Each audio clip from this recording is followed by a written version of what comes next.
नमस्कार दोस्तों, हमें अपने लक्ष्य तक पहुंचने के लिए रास्ते में रुकना नहीं चाहिए। सफलता मिलने तक आगे बढ़ता रहना चाहिए।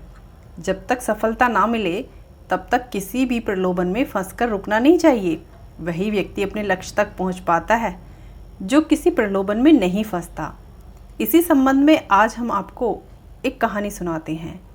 कहानी सुनाने से पहले अगर आपने हमारे चैनल को सब्सक्राइब नहीं किया तो इसी तरह की कहानियाँ सुनने के लिए अवश्य सब्सक्राइब करें।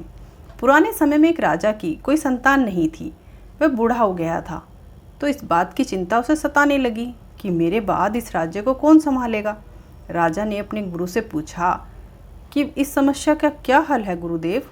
गुरु ने कहा, राजन, आप अपनी प्रजा में से किसी योग्य व्यक्ति को ढूंढकर उसे उत्तराधिकारी बना दीजिए।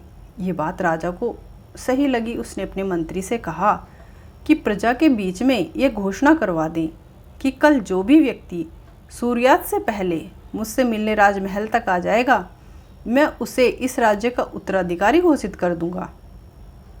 ये बात सुनकर मंत्री ने कहा, महाराज, ये तो बहुत ही आसान है।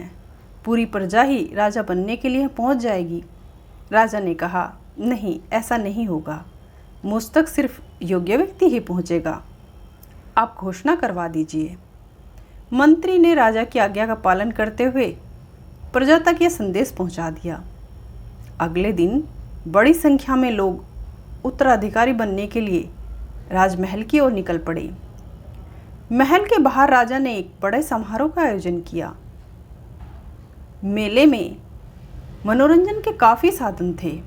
कहीं पर नाच गाना हो रहा था, कहीं पर तरह तरह के स्वादिष्ट पकवान बन रहे थे और कहीं पर तरह तरह के खेल हो रहे थे।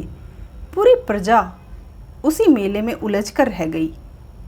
अपनी पसंद के हिसाब से लोग एंजॉय करने लगे।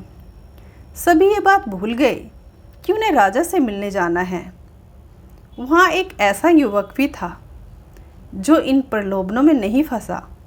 उसे सिर्फ अपने लक्ष्य तक पहुँचना था। वह सीधे राजमहल की ओर चल दिया। मुख्य द्वार पर पहरेदार खड़े थे। उन्होंने युवक को रोका, लेकिन वह किसी तरह उनसे बचकर राजमहल में प्रवेश कर गया और राजा के सामने पहुंच गया। राजा ने उस युवक को उत्तराधिकारी नियुक्त कर दिया। तो देखा दोस्तों, अपने लक्ष्य को बिना किसी रुकावट के पाने वाले को सफलता अवश्य मिलती है।